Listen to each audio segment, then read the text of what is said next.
Kumawood TV. Amansane yena yedimu. Kumawood TV aba. Amansane yena yedimu. Kumawood TV aba. Amansane yena yedimu. Sini papa be na upe biasha. Amansane winnano baby.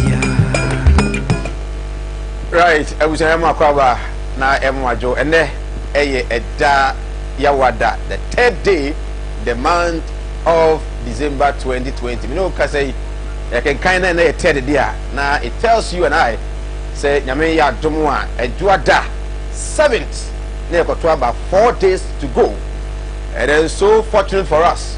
Indeed, the Electoral Commission has been able to bargain very well at the presidency. Ama omanpeni da tuja say nyame adomo a eduada a public holiday inti Ghana ni bia wo my Ghana de eduada wono obetumi atnafi na wonyamre abutu makofo ba akyerese kwan e na wo so we na ada kwan e na wo so we practice 275 constituencies, one president and his vice to be elected come December 7th. PNCDA now the survey, the predictions, the prophecies, and everything. What have you? Now, no, everybody said it's clear here. But who will not believe in the other? What I said to fight, I am not going to. I try to remember.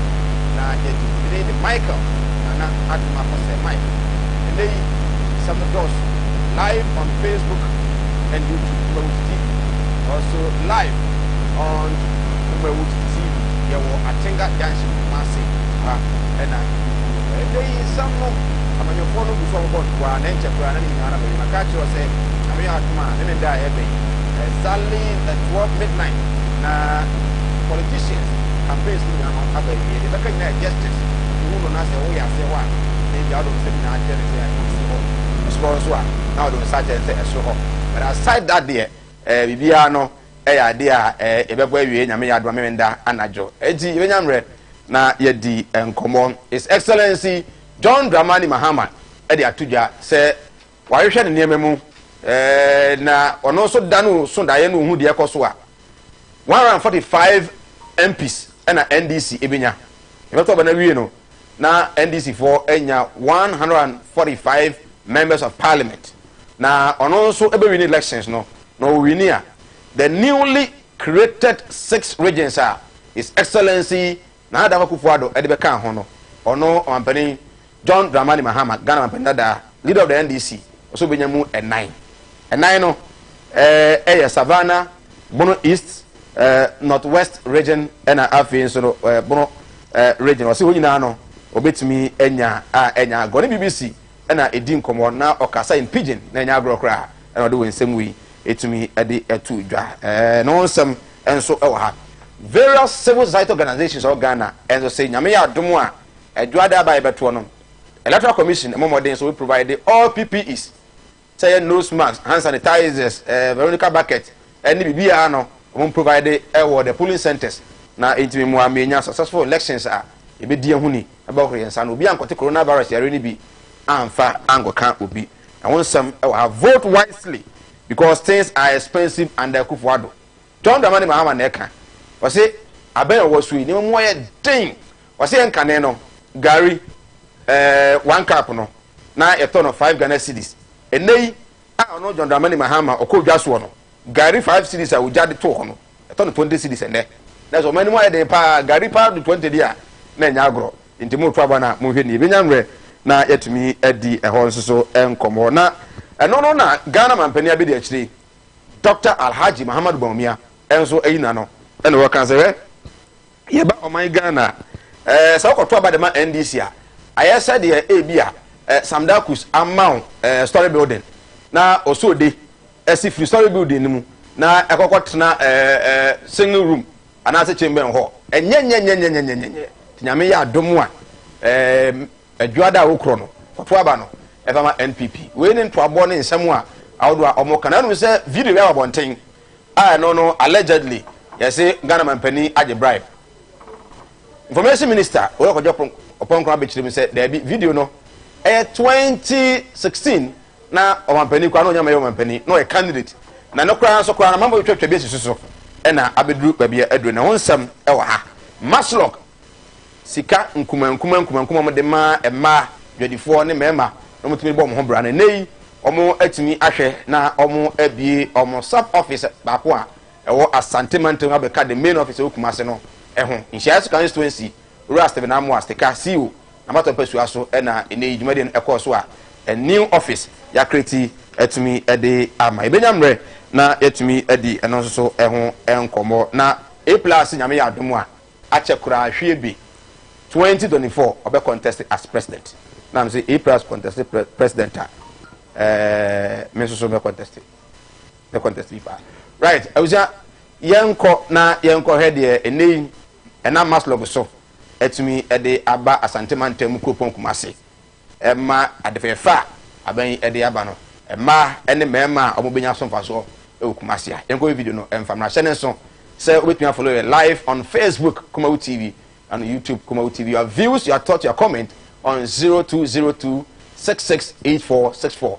Drop them ibinyamre nyakenkan ede ama ye ba me wo abadwafo akese miensa ene ne minomo ebedi nkomo me ne atwoma kwanwoma DC oba medwumade so sanso ena ukom Ghana Cocoa Board pani ba ko ena aloke ezoba ne nyamre atumi edi nkomo ebesi nupi amaman no agina pa odwen sebra ne nyamre nkenkan famo yenko de maslok for ayen ne ede wa Asante Mantam ye ba ibinyamre na yatoas no omontai nya bank bosia emfa nya adwuma ebinim wo ho de a sabe okobanga otimi koje bosia ba nipa ne bebre wo ho a sika wo pe no okobanga bank mfama no eti sai sika no susu no so onyan susu a obetimi anyini ewo n'adwuma ye no mu eno nti ena ma president Agric kofuo ede maslok ebaye na munya mo ne yebe ya adwen se maslok ebaye no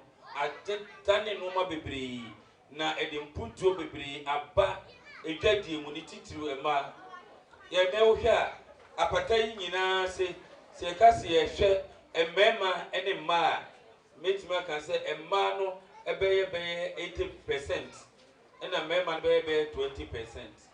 See, Central Market, which is the biggest market West Africa ha. Okwa now her market ni nyinaa emma ewo hono ebeye more than 67%. Which say a kedie pa no ma na edibia kese. Na ma na edibia kese no saa ma na so na etua school fees akese. Eti saa ma no so otimi hye won tetri na otimi ye adwuma no ye adwuma eboa ema emofra ntitiye no etimi konkan emofra ntitiye konkan no na omamu no egidan na konkan omma omutidwa okana hana obroni from say SMEs adwuma nketenkete ni adantemo no yehwedwade a oman no nyina ho mu nchichimu wo mu ye be aduokono SMEs occupies about 90% of our market omu nyina so adwuma nketua na base omu proposia afri bank akese no ha ida se wunya ana obebresa eno ne wotaya na tare ana adwene tare di ntia omampanyi kofo ene na na adonom eye o madwen se yenya di obroni fra no MFI microfinancial institution na yentimi ama dwadifo mane mrantie ne mane mema ne mrantie ne mabawa eni omo mosua edwuma mpe bibi nkakra na oha na omo eda omo so omo ko bank na mfiri omo so the 2007 started year edwuma na MPP free na NDC buy na MPP asan aba na MPP ba na na do dan kwata ani okan niema mienu a share yam crime obuni be se motivate yen one or say one of his major policies is to restructure Maslok. Restructure Maslok. Say Maslok you be share ama ne fapem na nya ahoden na ese da bia na eto nkono da bi on penisa. Nya tosu mienu. Or say onim say the came boss kai no eni ana me pa fanche. Say the came boss kai no eba boja businesses ye ma me na mo ye na dodo mo nso na nkrai ekum so Ghana hawa ni mema mo fa nche ni o ya wo ma na na ye ya kwa ni se adi sika to ebi ko fa nti ko eti o ya na do a ohun se ni osi twene no ana to da nti ase e na ma na himie na fi nyame no uza ahimie wo so mu je e na bra beje se mu nta Osha Baduma, Osi Saul Ahimie no, so we Jimmy Dentia. Nyame say it was not out of his perfect will in Fina Kumawood Kroji. But we David, or say it was out of my perfect will. To David, where you Jumama or Bana Israel for man and to my day, as a form. Titoda, Ebinu Misko 2, Romans 13:1. Or say Ahimie be and we as I said, just a Yamiade, a you know. I no crack, but as one day. Any so etima nyame me nya leader MY ne de impesa na my politics ba yam fa nkwa adwendwem to da de nyame nyina nya yefe na da ahurehuna kontompo obi pesa me nkumi nyanti no onka no krese me de we na me pe akra bia na ohoro me ka e wa enkran sabi o ya mreni na me fa ni se me nua onye a was boss MPP de SNDC enso me de NDC e mi mojem eno efe waka nokre John Dumelo asahan e da no kan o se won de NDC ni mojem na we de wo no onwo ene masa na ye obi o ha onka nokro na obo so achi achi se ye pe na nando danko amamo no omu ye e obu no monhwe so onye mfie na aka ho a ebe ye nwanwa oti ase nwa na dwen ho da se ekwa we ebe ye entam yensa ha miensa kuma se kro ye hu bi da esremo ebiase nyame ye bibi ma ya mu ye ni nso sa America generator ye de ki aso asi e fe bi panic membrane e ye tototo na etiti no tika mo amu ho pa ndisi da so so acha en fie dunu na ya mfa de anhwe aso obi fro onte oti ase enso aban papa bi ba en o shepo ti e gina so ye de na na do pe no ita nkasa wa no masro sike de ma nyina no ohamu chichemu ekwa aduo watwe ye de mama momom nsem eno da nchen a emfie mienum no yetimi nya mansi offices no ekwa ha no about 200 district offices emu ohamu chichemu be se aduoson mienu eye adwuma efri se obi free Afran place and Agric just over Kumasi. Obi efri balansi no ababal gatanga. Obi free Bonsum Kwanta na waba takrade.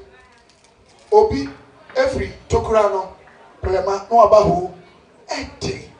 Intina na dokasi and restructure. Yes, sir. We are going to extend the interfaces to the rural communities or SMEs actors. Say juma boja business juga yanketikete no omo nkrase but komu ye man ne sremo ye de juma no ekoho se ne onfa kan free adwira na omma Kumasi ampa ya yeso akoso kama yanka ti ye wie yekusu masoro ke no obi obaho bia in fact amananofo amaya award e ma akoma enum aha obi mu award yeso akotua brabro kire de obro ni onye bribe e kire se ya hihye niam yi aye kama na ohaw kakra na ye wo ene se ukon krabonte a ye wo offices ne be enum asenan Kumasi ba akope entimede to me board of directors enim say there be I was here bomodin na Kumasi ye offices ni bi ka ho na ye doso ye nkrofo opre bebre apply sikane mantem e wo hokra ye break kakra etimesere wo mu the board no etiase e no msi wo mamma mi tumi si ebetuma bie offices ni mienu e de aka ho enti ye ho ahobua ye nhihye e na e zonal office e say aha no enye ahodwofo nko adea enye nhia sofo nko adea aha ebekwa akiri ye pa fa ha kofa kwada so kwa kofi ebu akwa no nyina efri akwa kosi oboase kwa so pachi no nyina eno mu nyina beba ha into a zonal office nyame adom na nanado sai wini a ebi ade ade mesi ma nan mu no na mo no so pushi ni aye bi aka ho se ne be ya metropolis no ebenya where the party day today. Hey mama, hey I ever say. Okay, everybody I say TIME Time Heba Awuso Season 2 audition no assign ababiawo who your band not say what the 18 years ekwa who qualify say Awuso audition obetimi ababie the here say wo sie na obeseki na watwaki na wawoso na ye fe eno kwa ana ehia say wo your band na say obetimi ye we nyina and for what the trade bia for what the trade Ahojo this week Time Heba Awuso Season 2 audition no baso ewo Ahojo Atinga Junction Kumase baby Kumawood TV wana Awos pub ho pepe Time Heba Awuso Season 2 no yedi audition no eba Saturday ebe ya baso live yenyina yenhiem wo ho na ampaya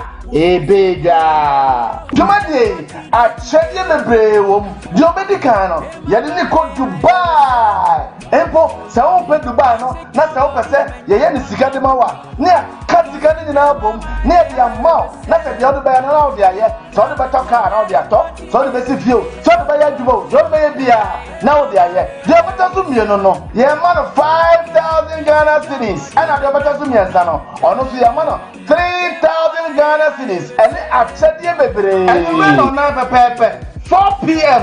na contestants ni na are ready. When I TIME Time Heba Awuso Season 2. For number na that screen is no. Ne prayer is here 0243 174870 0243 174870. Or say the time Awuso no idea to say shake your way. Time Heba Awuso shake your way. Awuso Season 2.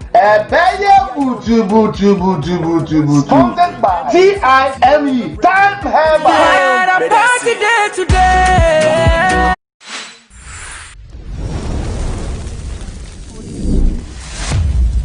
Kumawood TV, Amansane. Right. I was just Makwaba from Sinopi on Kumawood TV. Nti we any dear Maslock. Ayeno ene ede ama manfo a omo ewa santimanta we Kumase no one main district and as office and a Maslock ewo ide istika ede ba hoka ho ewo insia so abato empesu aso enti omo guso a omo bi offices na sika ne de Maslock say ni mo baaye no so mo si atretre mu no bi offices across the country no eso eni emrepemu omo beye de akani na ede aka ho eneyi emraso me guest atnase Ibinyamre na yedi enkomo John Dramani Mahama, His Excellency, leader of the NDC. Wasi Brim River no. Nyenye baku. Na another work for the so was solve and I say wa fight illegal money na. Wasre no. Ududuru wa musa kakra man no mo he. Won say ensuo no enye kura. Celebrate and ode atu edwa. But then we want to look at aban a what is we. When it comes to cocoa sector, agric sector, mode mo ban e na ban no abo obefa free he fa e no de akoduru kopi afọ kwan ne no na nka fertilizers yi e da mu free munya ne kwa ene munya ne sa ana yese ne sitie free no so no na eba mo munya ne sa na musinya no ene so e kan se yate so amonton so no sen ene ho enkomo esi etie opani a me ne be di nkomo yi e opani kase when it comes to Ghana Cocoa Board opani kase ba ko pa Bantama ena obutu Florida ho ena obutu Mr. Onyina Echampon Akwesi Jemfi me guests abani akwaba yemia bia boko de no ye pa se Mike na so e me adum boko nanka yi hu za mu de nkaja national security ana Yakupon shise obia adwuma ayeso ye nti national security there you know right akuyafo what saying omo ho ye pa akuyafo ho ye nyame adom akuyafo mo beto omo 2017 no omo te saying nyame adom mo ho ye pa na me pese me ye correction kakra bi o ha me ye adwuma wo cocoa industry. Okay. But mini Ghana Cocoa Board. Okay. The cocoa industry. Yes. Good. Ecom, eh? Ecom. Okay. But mini Ghana Cocoa Board. Good. Nti kakra meka no. Na ubisa se ekuafo e beto won won te sen. Nana His Excellency Nana Dankwa Akufo-Addo Nadaroma. Interventions are odi egu ho ama ekuafo, cocoa ekuafo, cashew ekuafo, rice ekuafo nyina nti ejidi yese ekuafo ho ye pa. We are on the grounds.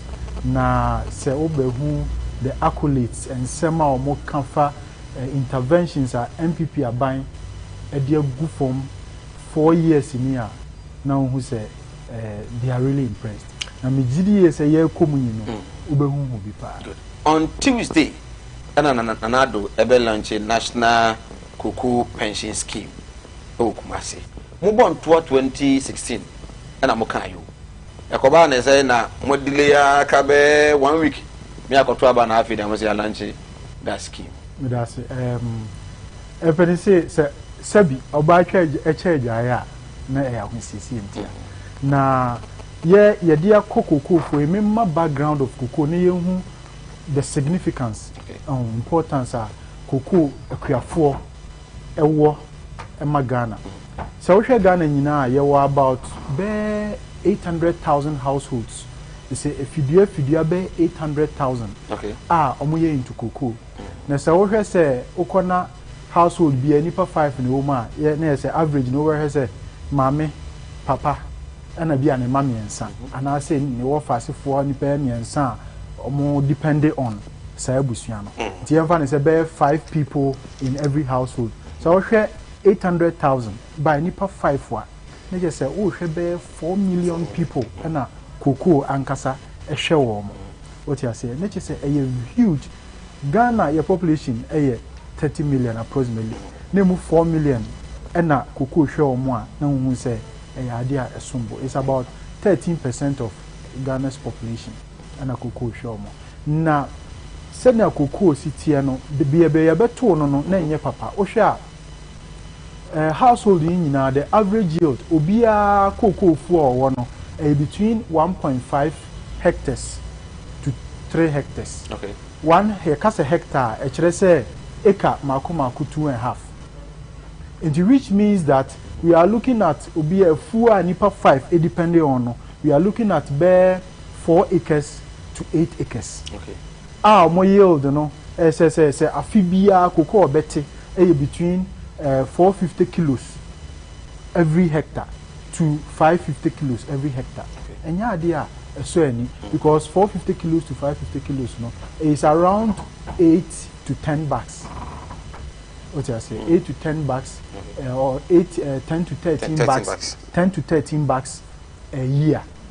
Now 13 bucks a year. Any per 5 ebitime live on because all the total baby to say Ivory Coast almost 18 to 19 bucks per hectare. Okohe Brazil almost 2,000 tons per hectare, which is about 31 bucks per hectare. Enti MPP aban ye beto cocoa no na it was not a good state. Maybe na wono na nye. But ohwe interventions a ye de agugu akwam free mra ya azumi o de hwe President Kufuor, ex-President Kufuor abenso. Obaye se opese interventions are yede ba ye nyina no make them into bear 4. Okay. You the targeted yield improvement. You the targeted sustainability. Actually, say yield improvement and say ote say na making yete 8 to 13 bucks per hectare. You perceive a page mu quote say Ivory Coast for the 18 bucks or even Brazil 31 bucks. Into yield improvement and yama ben yede to akoma ye be dru sa de. Now for about sustainability, say the beya cocoa dwuma na betena hoda. Na ma afoforo nso so ebenya bia ye nchirima ebenya bia ye. And afi yes intervention no be so about the future of the farmers and the livelihood improvement of the farmers. Na me fa no 111. Oba na yield improvement yes say upese we improve yield and now upese cocoa no so bebira enema me ensa titiri na yes we ye. The edikan and say obama improved seedlings and say the eco team no cocoa yina eco team no say dear one disease resistant yare intimate general for drought resistant because our share the yina be since we say be climate change and that time and say insuo etono intimate to awiane bom more enti say who develop seedlings na cocoa enuaba say wo hwe de insuo anto a bit ma resist say wo hwe de yare ba pesticides anonom ne asukuo ne ayina ba cocoa ni so a bit ma resist enti so ma eno ne friend improved seedlings wo di dua na fe wa ma training okay training say obekire kuani no kwan e fa so a ya di ye kua that is very important because omani nua papa na wan kire say ontwetwam time odi begu anuro time odi begu asukuo duro time aye say ododo ase a anye hwe enti eno so training is very important good agric practices good environmental practices so they be preserve forest in the dinkum na fe good social practices sani mani nyina account that's number 2 obeye na fe waba agro inputs enuro ben na odi begugu so ebema ebekumwa na preserve cocoa aba no so they be ya emoa ne nse no ento eno ne ye lively improvement na so hwe MPP aban seedlings are ya supply so many seedlings to the cocoa community in Ghana. So we share see a kwan ye fa so ye na share na 2013 to 2017 new program bi ne friend correct aya na NDC for ne say MPP buy no na cocoa nua ni wu enye no correct yenya ye work grounds na ya ye cocoa adwuma na cha. I've been in this industry for about 15 years now. The work grounds say samre no ukọ enche belt that dear so a contomra no aba body what yes dwabo subonsu kwanta ube hu se na cocoa ni newu that was yes cocoa ni newu ache tons no if they had continued in can drop on back no was statistics bi wa ha o sha 2012 2013 eso tiba 835 metric tons o hwe 2014 15 kura de na asay kura mahama abreso 740,000 tons. Okay. That was 2014 15. Yes. 740,000 tons. Okay. 2015 16 na eba 778,000 metric tons. Baby a ye dru 1 million hwe baby a eti bedru ye. Now, obebusa say e dey ntina omanye sa interventions.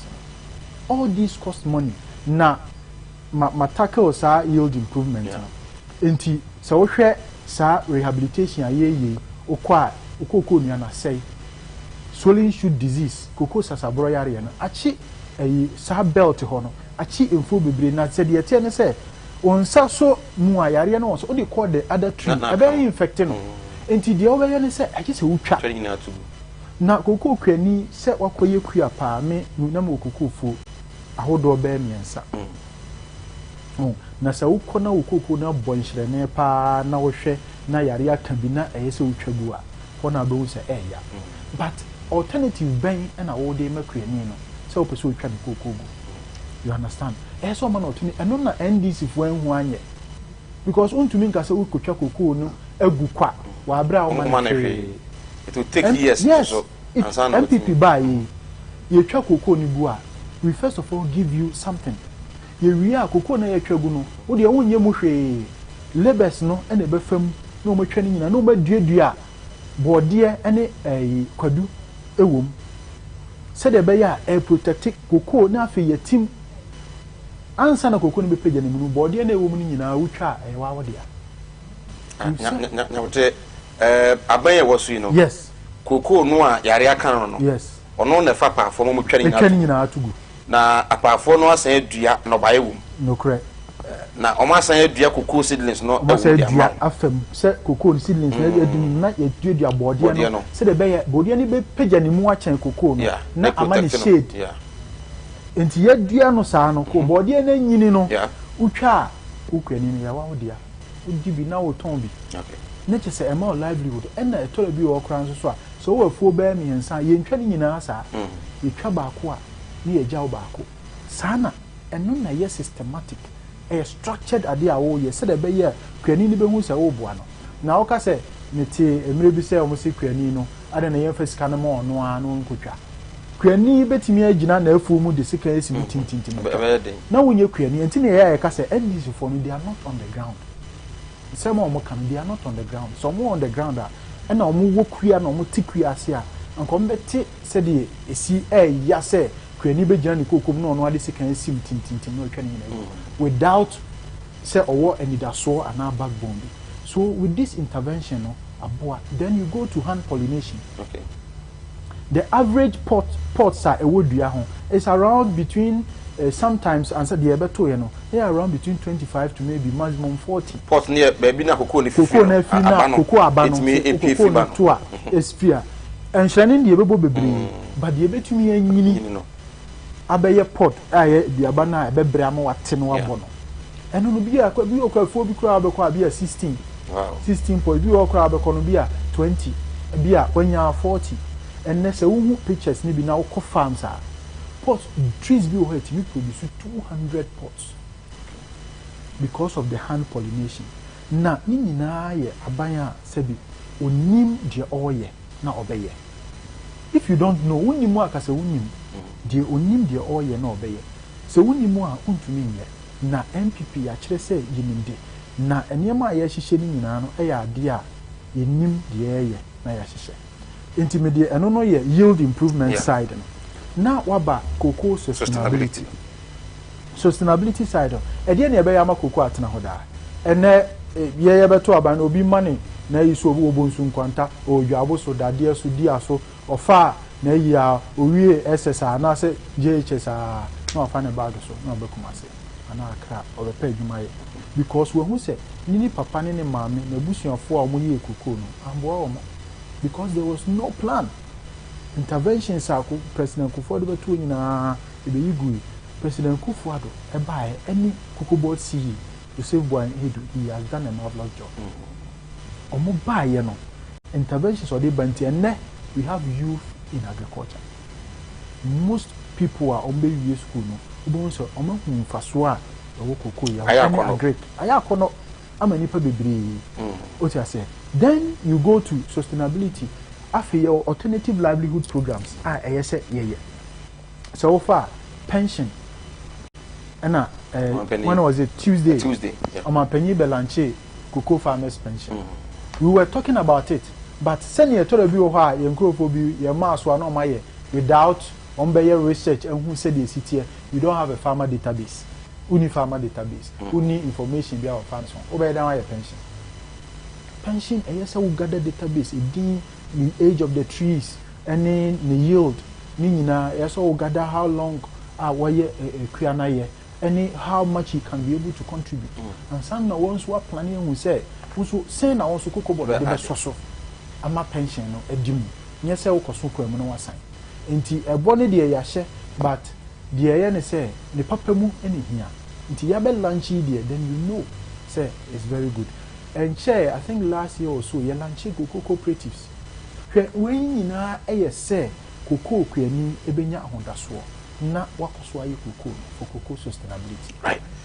I was here, you go so 18 come on Sinope Kumawood TV. For again, Chenebra, who was a Musa or Concern 0202668464. Or the Bibenyam Reniak and kind of the amount. Mene Unina.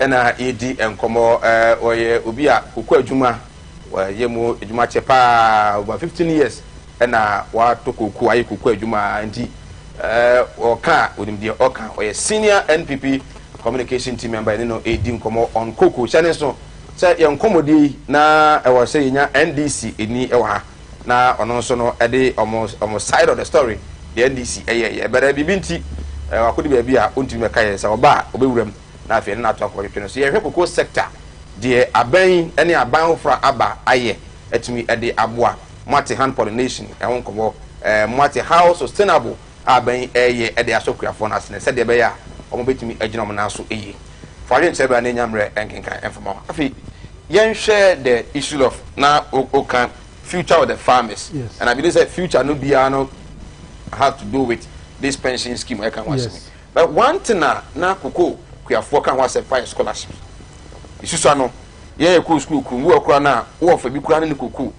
ne ama scholarship cocoa scholarship mo ampanifo na mo da cocoa na no ano mo to cocoa mo ye ampanifo no na mo ano mo fa ase for mo manom enjoy scholarship na kura ni na nkasa no ema enjoy so far say sitie well no correct by fa ba bi so meka say na ye nim a enipa nim kwan obefa so mbe access scholarship cocoa scholarship no na eba de obekwa ne say ebi eduru ba bi na ebinum say o PBC na eya aban de no nko na ma scholarship but na ntisa ne nipa bebre nim ntina ye kyerɛkyerɛ wo mo kakaka even samra na NDC wo ho na MPP wo ne ye kyerɛkyerɛ wo ɛna na ɛyɛ no kran so sɛ eduru ba bi no ebi a yan ye kokoko mu mpanifo na bi na o mafa so abra on deserve scholarship nti but chunk na na ekɔ pharmacy no but how to assess it no na omunni ba ohwa sese ekura no eniema Nanado Dankwaku for his excellency any Dr. Bamud Baumia any Kukubold C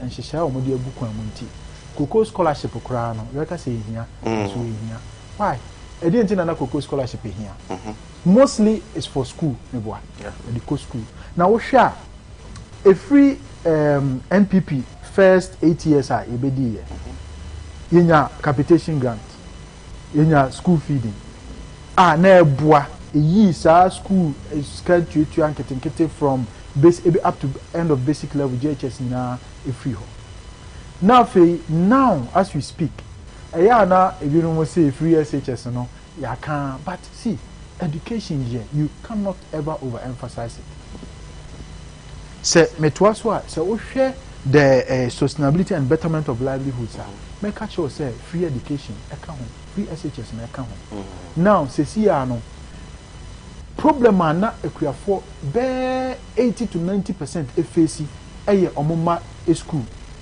say through August September pani e be school na say wo sa enkrokro na edua kokoo ni bia eho na abehu say ekuafo bre ebinu muti omdi mu kokoo ni kosi awowa agi sika bia empinim bia so kwaji bia 1000 Ghana cedis a ye beji ni 2000 Ghana cedis because of that now sadi eni hobio emredu na se bia aban betu kokoo mu a ye bi wo ho a ya na you get wind of it oh ye betu kokoo kwafo no so sete na e bia ye perfect opportunity say me fan say afia ye 28% from 515 Ghana cedis to 660 be 145 Ghana cedis na so eni e ba busa na so eni na unimade say farmer ni nim emre bi twam farmer ni nim pa se ye betu kokoo mu ntinka ni kokoo be 5 6 10 bars na wate no ko betum dia to ho atwen sa price increase no na ko nya extra ba unim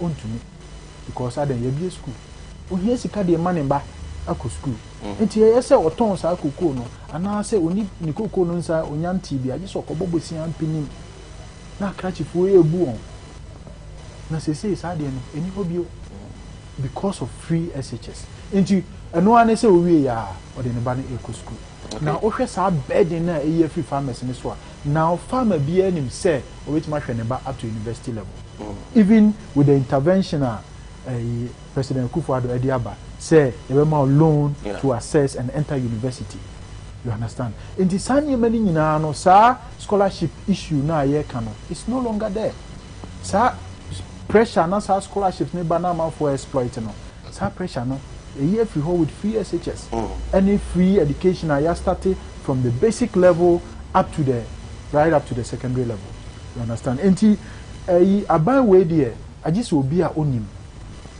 yenya ya work grounds no there we know there why am I for okay the issue of pricing we share 515 and no was I think 2017 yeah 2018 to Kuku. No, 515 near the year 2018 2019 no. No, 2019-20 and it's here 2020-2021.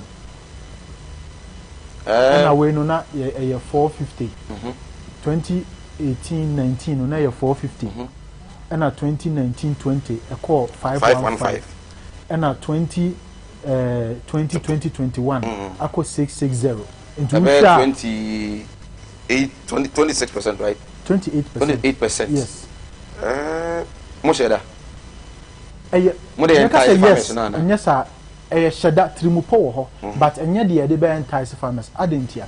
hwɛ wohwɛ anamontu a edidi so a mass price increase we bear more first enti ne say nana dodanko akufuado oye tikasi a osunda yepa he has vision and bibia wo ye bia otumi se wahyehyɛ enye bosirimuka dize de yenu anu bi ye no oba ya na oboni sirimaka me di we be mamu no it is planned identity na make us first oni Ghana ni Cote d'Ivoire you produce 60% of the world's cocoa. What you say? Cocoa industry, no, worldwide is about $100 billion worth. Okay. Now, you produce 60% of the cocoa, no, you 6 billion per. Only 6% of the revenue or of the income by cocoa industry. Enti, another dankwa any counterpart in Cote d'Ivoire say no, we have to control the chain. Enti dia ne be ya aboa. I don't know almost planning side we then they left it to omo counterpart omo somebody say handle cocoa sector. Joseph Boani Edu and the counterpart for CCC in Ivory Coast. And omo decided they said no, you better be as living income differential.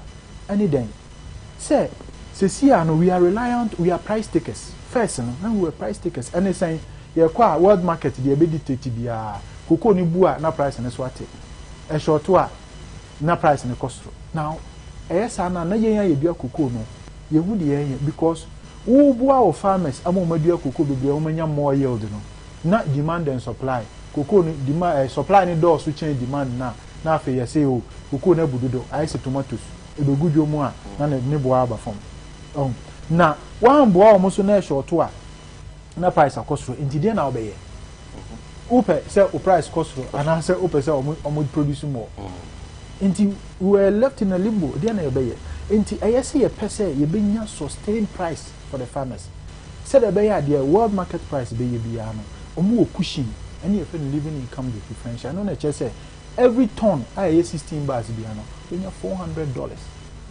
atoso and no na ye ni omo chocolate manufacturers no akwahye because we chain na yen produce bebrebe we mama 6% mo a mo ye butter any cake any mo ye chocolate no more for 94%. It was unfair, but say your Africa na ye share your disadvantages ye wono any baby wo hono na ye ntumi produce ntumi emfa add value to it into be den de omode be ma wana be gene sara intina ye say ye nkabomu you need willpower and na we here leaders or omo akokoduro so mbeka say man farmer ya yenso ye nton mamo say sika we ne yepe any leaders are world for ne trusting no say no they know what they are doing omo nim de omo ye no nim de omo kan enti de omo de ma ye omo kan ye say de mo now your leader we him and now you say na ye say they all see enti His Excellency ex-President John Mahama say to me yet because okoye na mo resist kakra no and go besa back it down. That is what he has been doing all this while with all the policies. Now oka oye we ene osi free suggestion ye e china was meye ene was metwa nursing allowance mo china was meye all these things, you know, a leader only resolute to say there Nana Dodanko Akufo-Addo, His Excellency here no. You can't negotiate with these guys and get the living income differential. It's huge. And the idea na cocoa board any abino MPP abino okuafo eda yakoma so nti ye pay say ye be sa interventions na mom nti yes meka say ye sheda but sheda na ye sheda nya say ye de ba beda da akuafo na emum say sustainability say improve livelihood say kwani be hu say adwuma na me ye no mfaso wom na odi ne ho ahyem nti ene yes ade. Another way has to do with the issue of fertilizers. Yeah. No NDC Abenso. When NDC was in power, you realize that it's free. Yeah. Okobe bia no anakuafo fertilizers ni free. Mobile not for sale no. It is for sale. Mumma kuafo won kire omododo because akuani anankaja oye na efu a koku no kwa na ho kire no.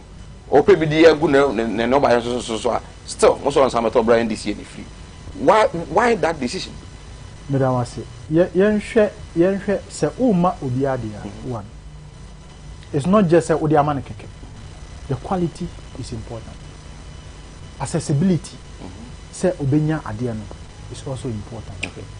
na yen free no dia na ye we nyina na o man mu ha you know say ye highly political unya ndc ni ahunya bi oh sir yes na kua for no mo samre omoye politics omoye by say mo no we na kua na de no so no o man na eboa ye omoye politics na onim na se kwan amfa so na eche ntia e call district office ho a ye achicha ma ndc for no na ye supervisors oh debi na Agric officers no and they in charge of the distribution yes omoye in charge no unim say ansa na Agric officer ansa na obeko unit committee ho no level.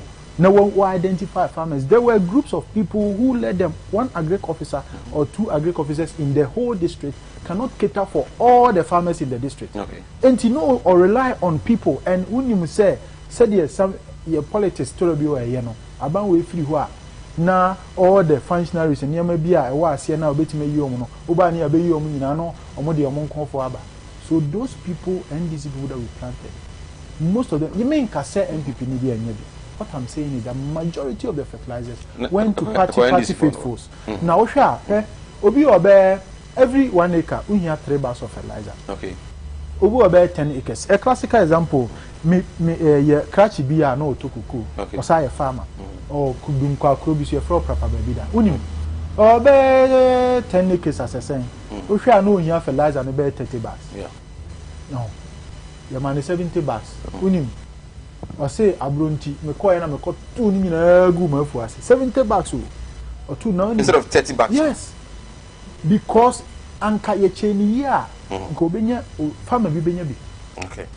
Na onhwe 30 bags or 70 bags or 2 gu ase na afei koko ni benye green, dark green e be su from but abamba o say koko fu o say now say ye cheni ya anka obiya nya access anka beboa. Number 2, that is accessibility America. Number 2, the quality. Okay, yes, Sedu. Don't go as I go. We say so court. Good. Adentia. Quality. Agricot. Fertilizer ben no buy. When NPP was one year provided say me member brands asasi ru cocoa feed ni ade ni cocoa feed plus no fertilizer o moko fa buy no Agric for reject here and o mo de bre Ghana for senkana e papa anka seze e kokot yabi enti se wo mo obi ade se wo be mo obi ade a enye de ka wan fa nche no kura nkeye. Now when we came and then the issue that was with this free fertilizer and say okay inputs bi ni ade a mekai se hwiyo so kwan mu ho mo ko che ka bi na ya traboda alleged no mo say honorable Muntaka papa nim so okay yeah we were underground till nim ni nyina was aiding smuggling ade ni e free enti nipa na won hia no ogi ni pii no de atraboda na okakokoton o just say enti at the end of the day na nya farmers na benefit. It was government functionaries na benefited from this fertilizer. Did that not loopholes no no loopholes no doors so me ba say loophole no ba ko ne say na enye farmer bia na nya bi ya na party akra manfo amo wa manyuku na enyamo tu so no say bu okra na de no kra no ohia kra no na saka. Okay, and then the quality of the fertilizer. Nti we na muhunu ya na mo no mama ye ne se wo ye kuani nkwa da obenya bi na mo ka so mo meto mo uti ase se fertilizer no emre bi o ho a se when the person is paying for it so we have fertilizer na nkasa na enye ne price ni a subsidized rate 80 cedis na aban ton se a subsidized rate. Now people appreciate it more. Wabra we sika kakra no de ato. Sometimes people appreciate it more. Sometimes ohwe situation na emwa na se na meka se MPP bibia ye bia na ye dwene ho ansa na yaye no eduru brebi no ohwe sika e betu cocoa board wa cocoa board see taking over. He didn't have money in his coffers even to buy cocoa. So ohwe year na se the ade ni sitie no 16-17 crop year. But 2016 and December and I buy any free so they do 2017 from January to September we were still buying cocoa but there was no money to buy cocoa. Into Drew baby no offer even the supplies or my no man negotiate for supplies and I say I wanted it so. Into Drew baby at some point we had to bite the bullet. Some interventions had to come. Na yen see and sana ya twaso. Even cocoa rose be or crana, it do baby near share audit and sending a corner, and I say so. Into never be or what sometimes interventions one say over quality supplies. And quality means sometimes I say it for it. And also, over say, Adiana Oyen a sustainable. Unko Sukwen now sign, now unko fa be bonny bian famba. Enti minim say a queer for no etiasisa because now no fertilizer no and so for more because a quality. Fertilizer beer all the companies are supplying a high quality into the core, even though they are buying omo afe ubehwe bio no so no ohwe because consistently since MPP came into power every year ya to kokomu enti now no the purchasing power of the farmer no akosoro enti oyibi out of fertilizer 80 cedis because one bag o dey from 450 before 450 I think it was 350 or so from 450 to 515 to 660. You understand? Obi say, good evening, Sir Mike. I'm watching you. I think the education is given us is clean and good. But I asked him if we, the farmers, are being treated fairly. I think maybe in respect to the price. You know, I think that you are being fair. The government is being fair to cocoa farmers. Very fair. So here we see, say, cocoa price in a bar, world market price in a bar. Now, no. They use 70% in a demo pharmacy. 70% of the FOB price and the cocoa farmers. And it is a fan say the world market price and they decided on plus living income differential. They decided on 100 cedis. Farmers in 70 cedis with this MPP government. Not 30 cedis, no. I know that you buy sa and fertilizer, a subsidized fertilizer, you buy cocoa board home brand idea. So you know that a system no fair. Na fairness no de na emman enye fairness say etoro bi o hwahwe year bi o ho ya anto market price equal from but still the government increase the price. Na NDC for ya omo kasa bebre say samram say cocoa nkeko 600 mo ho no mo ye dan you did not increase it like ye increase no 28% in a single year. You didn't see that. President Kufuor ne be page cocoa sir. But when NDC 8 years in did not increase, I think ex-president Akamils increase, of course, so Sakaka. Oh, sir. Yes. And John Dramani Mahama, price and cost. Of course, but and yet to say, looking at percentage wise, and yet to say, but not world market, so to say, because you need to do that comparison. Exactly. And then I make a choice say, Sanya money it do be no world market price $1,800 per ton. A fluctuating world market as we speak today is around $2,631 per ton. What you say? Inti a fluctuating. Now, a fluctuating tea, and I say your hair, Jenny, who say, you be cushion your farmers. Say, Drew baby, a coffee one, you decide living income differential, about the touching on now, yes, but even when it was fluctuating, MPP are buying tea cocoa soda. But world market price was going up and down, and so Bedru Hona a quad down one, we still increase the price of cocoa. What I say, Inti, the American say, MPP are buying dear. Unya, if you go down, the farmers testify, say we are doing a really good job. Right. I was going to do on Kumawood TV, Sinopi, Inyamre, na Edin Komoko, Kuyafuan Komo, and then the Betua Bana was a TSA, a DNA coso, every sector. Among Muno, Eshoman Penana Kufado, and Sign Fear 9. Your castle by Yamakua 4, Adra 4. I change there for 4 was he doing come near who said here in the home and near my AC aircraft. Now I say at Makwama DC and so ever you may so Sanso and I look at NDC and so about so Munya Amidui in Tine Yane Unina a champon a questi Genfi and then no 18 commo Bakuko Kuya Jumanua Dumako Trepa and Penny for Bakwa or Monsono. A part of the cocoa industry, no, and then no eating. We try home Emra Ba. If you are near to us, number 6 Jamuda Bansono, and I'm I can kind at the arm. Yabasisia. Well, I will hear. You say free moon. Why the den? It is slower. We na fa kokko we film na say dia wa wonu tua wo fa say no mo ma ye dena ma me ji we na wo yere na mfa nkonko ye diguma na ma me wai slower ebusa yenko Kumasi mun Kumasi Martin Luther. Oh, nah. It's been a long time. Oh, yeah. Missy. Minia, obra kwensu yawo. Semina na ma yan ka twene ni ahwedan yo. Na busu ya pani asoma me. Semina me pada ka. E wo Kumasi afamara. Na me se ya chini. Ye nya da ka yi. Nansanio. Nansanio na mo that's why. Wo shia me we need problem fra. Wo be je di se me free Dubai be duru Ghana. Ana me na confident. Wo to na nanu ansia do. Ni eja yi ni bo me so. E wa bre de me ni kapre. Odu obi na kire me go straight casket shop. Ah e wo Kumasi labor hire. Me ko ho no ma. Ana mo sa na me yes kan hye yo. Wo de bi ntwa no.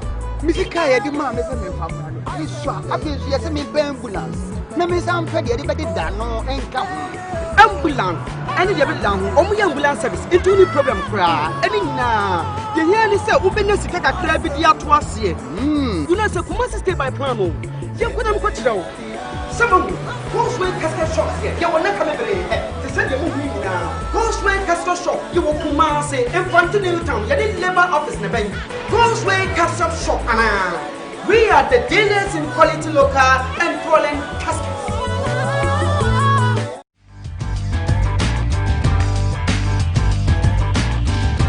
I'm not a form of Biba, somebody na Sunday more hemi. A can't hear by any the time the bar mesha, the Abegamaso, now my refuge and a how not to to me any day, Dana I am a young but my dinner no time the bar mesha, Ibi, Bora Brasta, a bunch of pharmacy show be out, I'll say, over time the bar mesha, now when you be a bit me up wow, you okay and Jane Haba capsules, a dra on no matter one and Quamuano, the young one, a strong con, they sent down. Na aboa mo tumi edi yare eso na wonya ke enji haba kapsusu bi any time haba me shan na wokabo na no dia no kwasense ne sewani na ensese e ka kiro to make am for sai nru mi nu edi amaw so bi bera mo nwa transport haba to family show e bi e tun do ya kwa so be ke enji haba kapsusu any time haba me shan so for number 0244 417 669 e be that tie phone na the phone na so mo nya da je na mo hwe me din the Dr. Kennedy Unso Agime me do bi bia as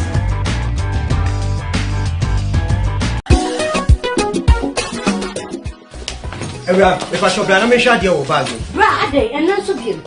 Now tell me about Michelle and see about Queen. Why me say? Brad, said your time about Misha, as your Jimmy me fearful, and Nadia about ever so. Really, I know this offending now. Brad, and make us a me time about Misha one dance here. We are singing now a better maker. It is some malaria, where drawn time about Misha. And you know, dear, no more to want to me any deal. What drawn a time about Misha? A drink and your ma or bar waffle through. Dear one mark or down for any aquada when you fear do me and son of the total about Mr. Draven. She's a walk hospital and answer lab. I'm what who said, oh, a 3-day malaria be answer. Kayo said time near TIME. Time about Misha. I feel malaria fever the other is Ziva a woman. Ever trouble. FDA ashe dwadie nkwato yi mo agi atomo se eye. Men say dia nanka malaria ya me pasa.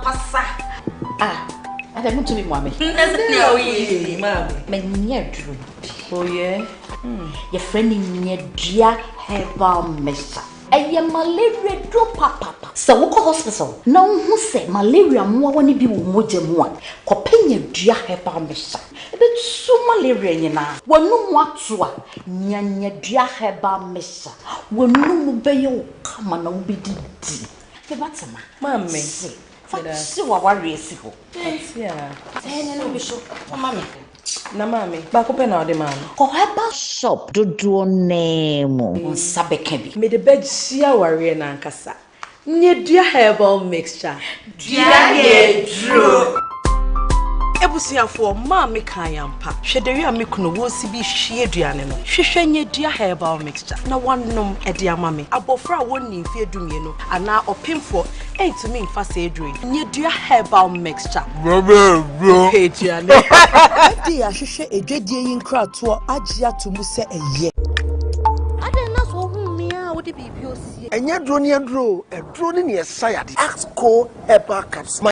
Team enemy koko na ha me bebrebe eyi ni nyina afiri ho me wura me anye bai me nso metimi anom Axco herbal capsule he bi metimi anom bedodo na woni XP herbal capsule eno na ma me sisi yade ni nyina afiri me so a mama me ho ato me XP herbal capsule he na mani jabba nso di bibi asio XF herbal capsule e boost your immune system ejento so de usisi da bia chia na ebi chia ka ho me sisi ndi aka ho XP herbal capsule ebe boa mo sisi na ye kama tu pass say one no mama ho ato ozo de hwe me hey XP herbal capsules fama me so me kwanu we unya anye dan no yiwani ngura ni be na nya bi ax no pay enye na ewo herbal ene pharmacy shop dodo na mu bia da onya mfie dumie no apemfo ene oba o manofo entimi mfasa adru afana amaya wode foforo FDA ahwehwe sa ejodi enkrato yi mo age atomu say where the party day today.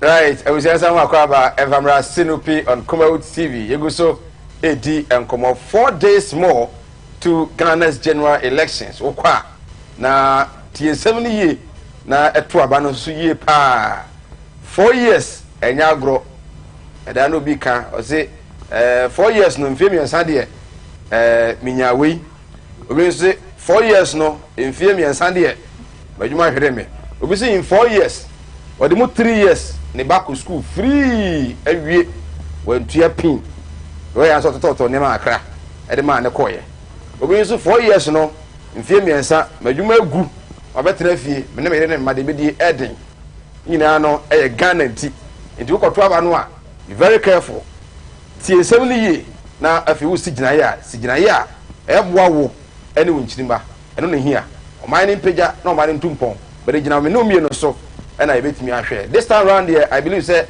yen konkonya the friend rejected ballots ni biu. Say the ECS ya de no tintem mu ama na ye kese kama na de. Okromoti no. Ese be nsem kura no this team ho a ni kwa say tra. No rejected ballots. Na en ko tun si gina ye. Mo me so yen tra say nke be ya. Run off bi en bi ni bronya. Run off no be mu na bronya na ye basa na ye bresa. Wo de nya kwa na ye bra. Me me san twenya mete ene me nuanu nti enter one touch the way we ni bia no e better da chi amaman no atimi yeto egu so e di nkomo on cocoa sector na mokose samudi aba no doso pa also for the bra we screen numbers no go 0202668464 what the baby nyamre ni akenkan e dey amount nana kusi e dey fi dwabo so e na obusa or say you talking about the cheat by the pieces the government has failed us there. Remember the questions now we are not at me there. We will say I'm a beneficiary of the cocoa scholarship, but most of the people that enjoyed with me had no idea about the cocoa scholarship. What are they doing about it? Good evening, Sir Mike. I'm enjoying your show from Seshi Buama. Wow, Sefi, yes, Sefi Buama. Please kindly ask him for me. Is the cocoa scholarship over at all, or they still give scholarships to the students? Okay, I don't know dear, I don't know. We say, what have they been doing to the machine that when you put your cocoa on the scale, at times you could imagine it should weigh 60, but rather weighs 45. Okay. We are not at the amount. The NPP government promised us a lot, but they have failed us. Cocoa farmers are not fools. We will vote against this government come December 7th. And I am Eddie Free Praso, and I also at me Eddie Abba. Hi, Sir Mike. Good evening. I'm watching you live from Seshi. Seshi for more hair pie. I mean, Instagram. I say the respect is not there. Most of the people do not respect, and especially the pieces. What is the government doing about that? Say, when your questions, respond to this one, Navi. Okay, Mama Shasi free at two, Madam. See, pieces respect. You see, in Pempino, your society, mono. I told you why, and he said, Bassa, Nipa de respect ma basis of social status. Sebi. So, call white collar jobs, no? Yes, no white collar job crash, so call Sebi Krunkitu anymore. Now, call a crahona, the Otiko Pano, or respect pa. So, be a Jew baby. No, yeah, respect crash or Hina or Krumo. The Coco Dawson, Coco Dawson, okay, Coco Wisican. Na a dear na MPP ye. Na my yenya sa respect. Basis a beer your status. And they say, the interventions will be bre bano. One, improve yield. Who tico be no. Sabi now secure dorsal. One, yes, sa price, your cushion price, living income differential. Enti uti koko bebre na ebo na osaya den e kosoro first na uti koko na market price ne ko form a na bo na yete so but say uti koko bebre kura na you are still assured say ubenya high price na uti koko bebre na high price it means more money now so utumi hwe say upe status so a watumi why responsible onso so ubenya respect if you say watumi ahwe wo ma udi ohuni niam bi kakra akra wototo a Sani mani so what to Sani mani na sebi yo hoyi nenye sure say obi okoko a full acres bear 10 na ultimate be a bear 100 bus a year sebi obebobro ada be you basasa debi enti eno that responsibility na ewo ho okay tiniema ye nyina is geared towards ubenya respect okay respect yes pieces no so omo respect you omo and say nipa bia otumi take advantage of you de bia opebia no on respect you if you say bre opebia otumi sisi o ha no akokopa besia o ha na akokopa besia de bia wo de dan form just open na che unti o na otiti afa ho de so na emom sisika she oboto mu a oba betiti wani so da bi enti kwan a pieces ne fa so sisi o me kasa ye de ye wo grounds nti yenim ebi ni say scale no o she sabi kro kitu baabi abi kro aka anko koko ka no kosi baabi na o maso koko na fafuom e de akọ enti onya de scale no afa no nya kosi na kura ase ho a no wa yiri mu pampen ti se ne o ka no bi o kura de koko ni besi so no eye 60 kilos o de besi so na da ni 52 8 kilos de bia osisi and no na koko board ahwa ye say Sia ye introduce electronic scales. Okay. And no dear, even manual scale na ye wono. O di sisu a echiye timi ba obi timi ka se adene da 62, o se da 61, o se da 60. Unhu ni ye manual scale digital scale electronic ni de beguso. O di kokko ni sisu a 40 60. Yes. Na ebini mo hwa no kra no mutumi ye ni bibi se kokko board kra eno scales a manual electronic skills are you to me adjust it. Okay. To me adjust it. I be register to the company. U carry cocoa was wa. I be register my company. All these things are there. Cocoa board edit to a make us say and ready in the next years ahead of us. Say sa system sini na beba. Minim say okuafo na tibi. Cocoa board si na nkasa bo hu de wura okuafo no atibi. And now, so ye share cooperatives mokena. Yes, a farmer cooperatives say, strength in numbers, more doors one, would to me bargaining power. Would to me say, no, we scale no more higher than do young for his cocoa mouth bill. Can a piece in all a crash and auto cocoa in him say, if we are 4 bear 40 a common boom, ye come boom or muco a crowbro bear 1,000 bus. Intimi by yidi, Miss K. Musa ama. Aye den ama malusu ni nyina enti ma memfa de abaya hyehye na what I say na menya ni nyina because a cooperative ano na ye hwehwe ni nyina enti we mu nyina ye emiema cocoa board de egu akwamu a eboa ama sa farmers will gain their respect back what I say now I see MPP promise bibiri no omo feel nanka ebe ye me the pass and kanipa ni betumi a text ye say MPP can say omanye can say omanye can say omanye nene ketime yi ano but me dey minimum say MPP promises bebre yeah one hwe cocoa price increased consistently over 3 or 4 years ohwe the year say yebeboa dua ye twa ni nyina support to cocoa farmers farmer pension what you say cooperatives formation afi planting for food and jobs planting for food and jobs asem here cocoa your main crop and your light crop there were 2 seasons in a year even main crop no cry achim the first phase and the second phase first phase na cocoa no do so pan from October bc January ending move on na afi cocoa no asa na afi asa page ni mu somewhere April May June what you say na afi ye close main crop no ye see light crop no July August September I know there cocoa no shada nurse bia yi mu no kakra de atwen main crop no na wo hwa uni se sa ewiabre no ye fe na ewiabre na e free be March mu ho kwa kosi September no akuafo ho kire papa cocoa no en nurse se de be ya na busu nyina be feed on some na free SHS ni ono kwa de na say because initially in October no oji ni sika ni nyina no ni nyina twa school fees okọ na nim kakra na December ba na ye be di bronya abatoto niama January ni asa bie school osako twa school fees enti cocoa ni be sana ni sika asa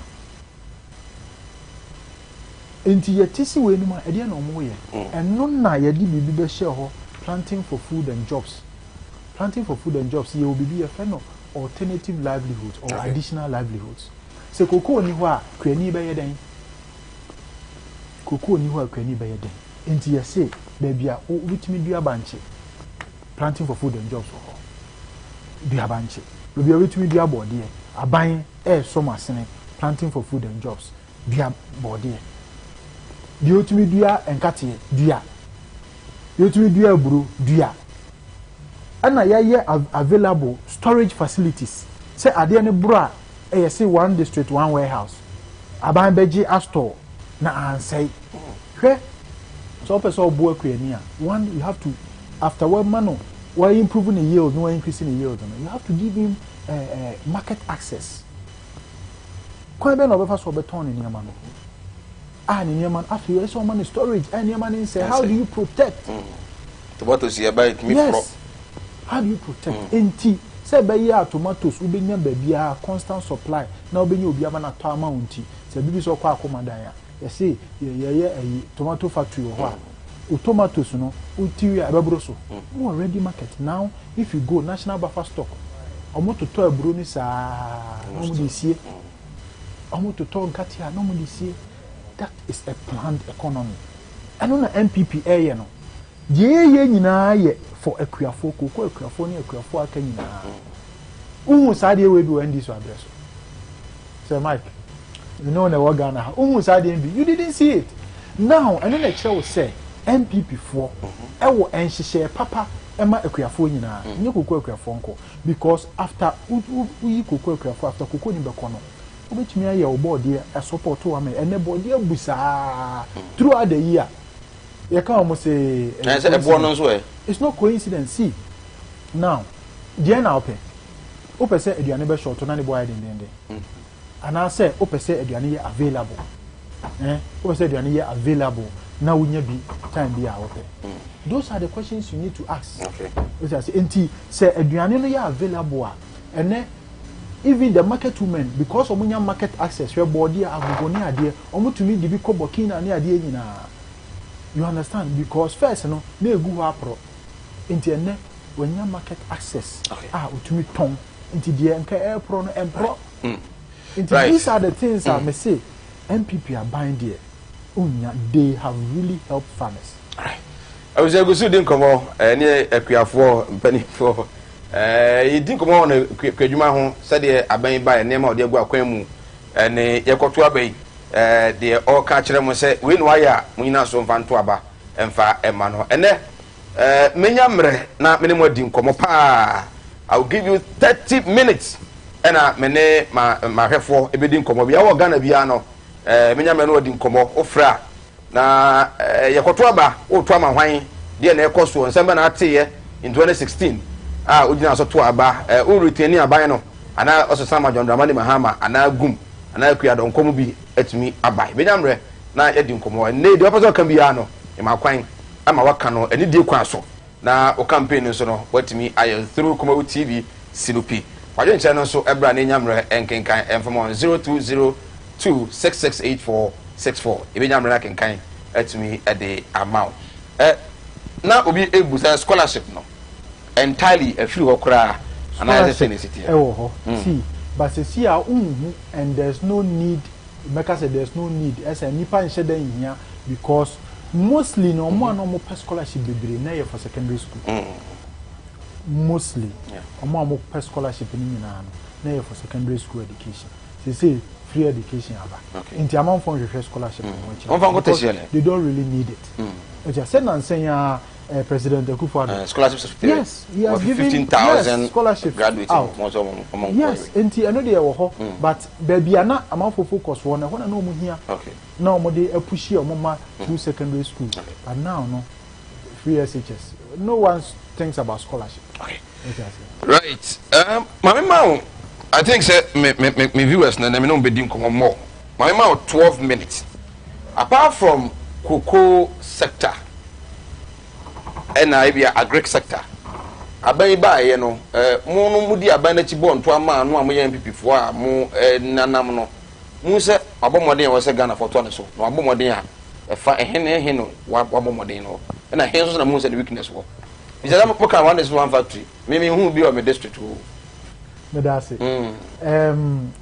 aban de abomodin pa yen ka se 100% okay because ye kasa na ye dada Ghana for and ye per se Ghana a transparent na a plain na obia ehu bi said obi beka say we any yare any ya ye bia Ghana for ni tua metima bobo kakra o de one district one factory me no ka say ye shebo say one district bia benya one factory there were 76 operational factories. Okay.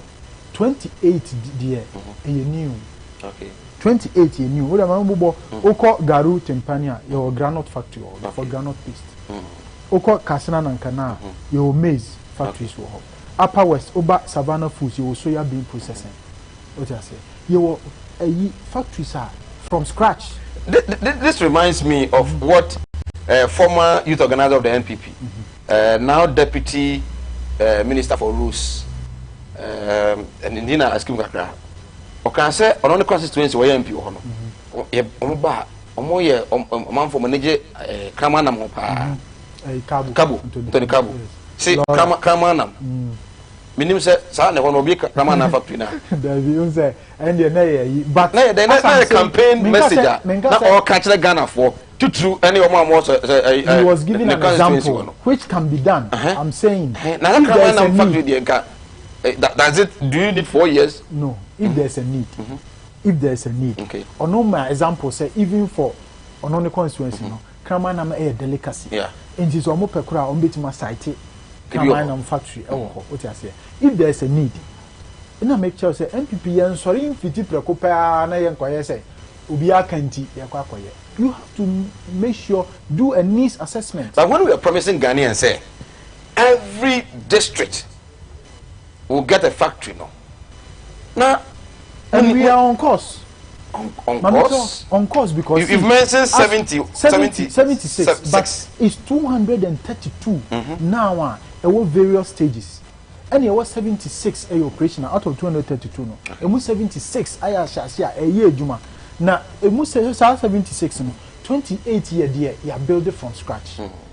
And now 48 a year there and also so ebi ana company na go ebi Adako farms yete Adako farms how many years achepa na misha and now yete say ayo operational how many years egui ana eco farm Adako farms enti ebi wo ho a enti wo hwema company na go and say company ebi a first na employ ebi a 1,000 people now it's employing barely maybe 50 now all the resources be shim now it goes back to employing 1,000 why your company here now on your company here. This is what we are talking about. Na ya na NDC for no, they be an propaganda nti omo pese omo hihye niam bi na omo je okay in any case we can say campaign promises ana mo de man manifestos ana mo de man no mo de man in 4 years and answer more than 4 years yeah de man in 4 years okay so you promise Ghanaians one district one factory yes every village what upper east upper west northeast region savannah region will get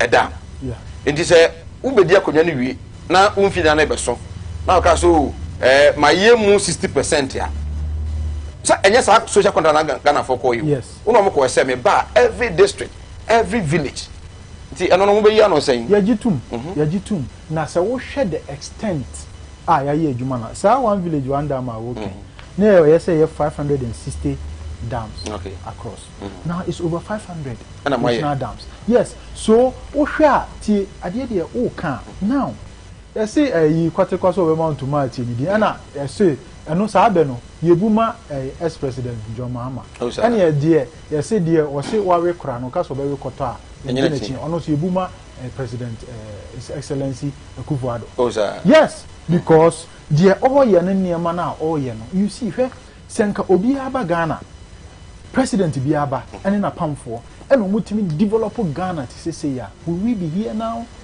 if every president is able to set up 232 in his 4 years now 76 are operational will we be here now how many factories will we be thinking about in the next every 8 years term and none America say by the end of the next hopefully inshallah the next Kumawood government all these 232 factories will be operational now because they are in various stages of completion yen you know NDC for could be a commander sugar factory then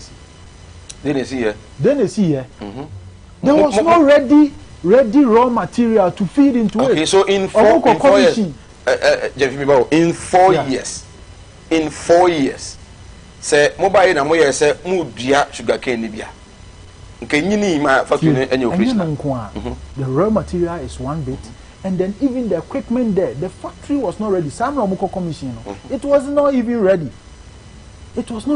say Kumawood aban eniema the past government ebe ye nyina no you bet me a revive we are doing it even with these schools are Omoken Omoken we have also built about 27 or 28 completed it Saturday schools no enya dia Kumawood aban ebe say Ghana sika you understand so I'm saying that the interventions and the promises are by the man bia ni ho a onye one district one factory one village one dam 1 million one constituency one ambulance one district one ambulance everything that we have said we have done yankasi a 100% but everything that we have said that enye obi obeka say mema one time premium it will never happen but you say enye obi obeka say we got $10 billion push we know if Hope City we don't even see a home pompore that's what he comes back and no the Hope City was before he promised before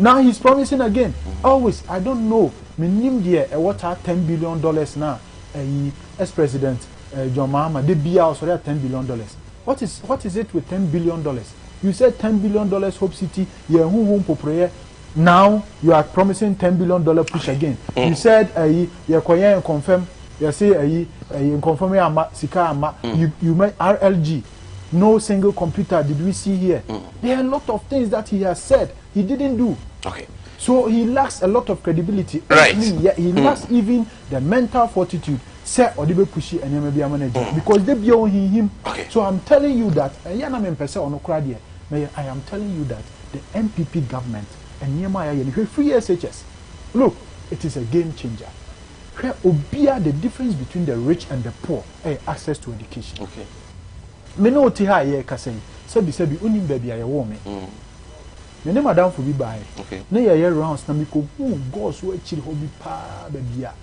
o ka kire me say ha na ye wo na ba bia de gya na o say agi so sa na be 2 miles sa na o ko ni papa ekura se ni papa wo 44 but no sika now e na ama ono na sabi ye koto ni age mate bi ni ade no ne mobo but a na changing in life is education yeah na me ya adom otimi bai Kumasi besua ade ko university. Now, his life has changed. Right. The difference between the rich and the poor is education. And if you bridge that educational gap, education is everything. Okay. And non-tina propaganda and this is 1% amount for education.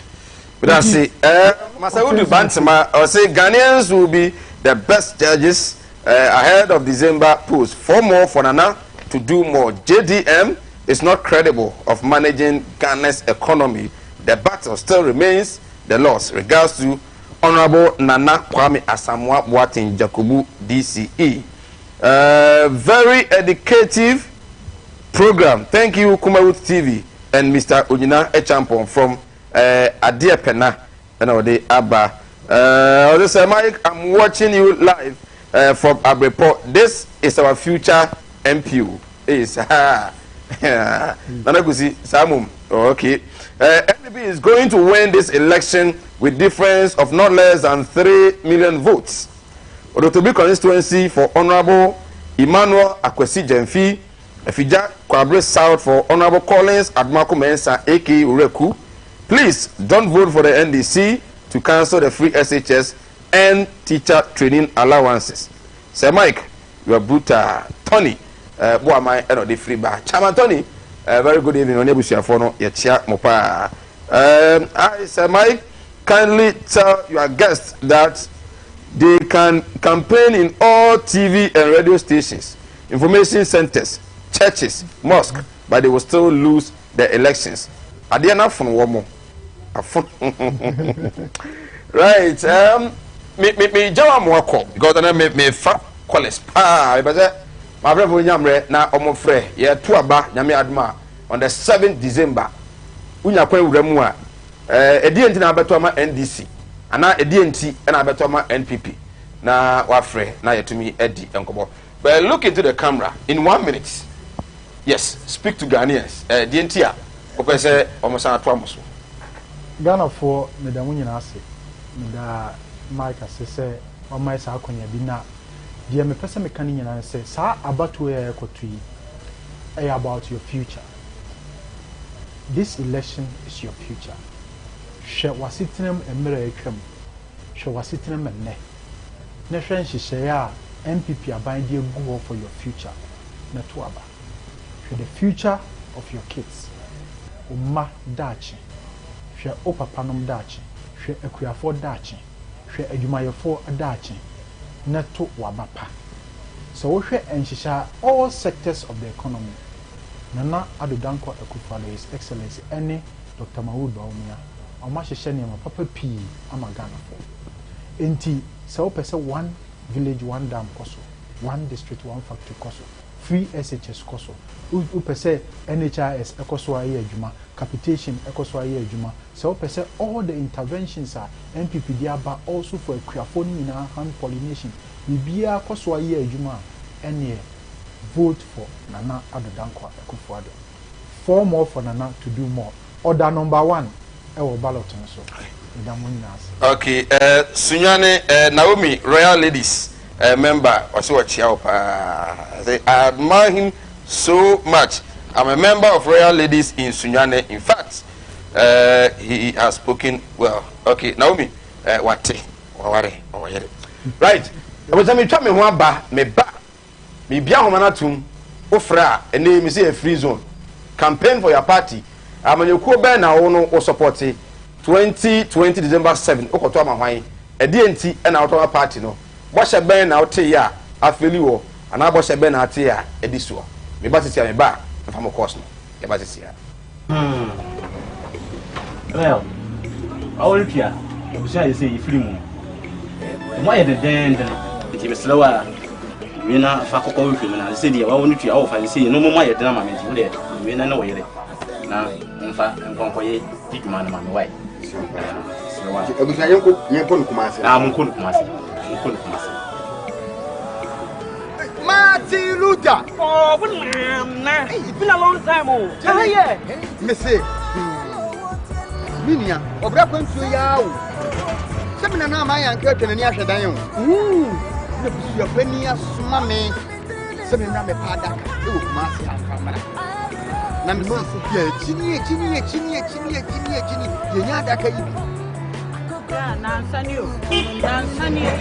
mo na mo da so a mo hia me de woni problem kra wo be je di se me free Dubai bedru Ghana ana me na confident woto na nanom ansia do ne je yi ne bo me so e wa bre de mi ni kapre odu obi na kire me go so casket shop e wo kuma se labor haya me ko ho no ma anu mo sa ne me yi sika nche hye o wo de bi ntwa no mi sika ye di ma me se me fa ma no iso afi so ye se me ambulance na me sam fe de be da no enka ambulance any de be down omu ye ambulance service into any problem kra any na de here ni say wo benya sika kakra bi di ato ase you know say kuma stay by plan o ye kodam ko tira o some Postman casket shop here ye wona kame bere te say de mu ni na Postman casket shop ye wo kuma say in Continental town ye dey labor office na ben Postman casket shop ana we are the dealers in quality local and foreign caskets.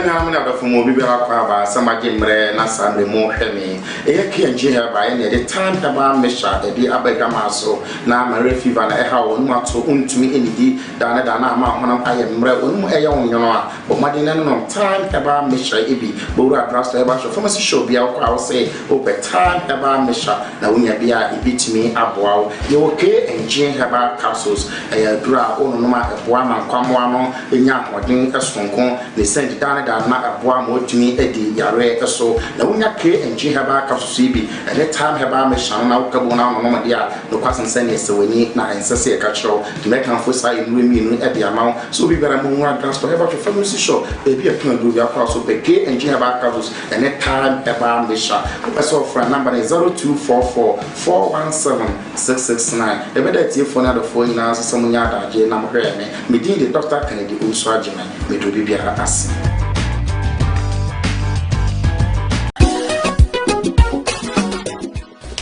if I shall be an mission, dear bag. Brade, and not so good.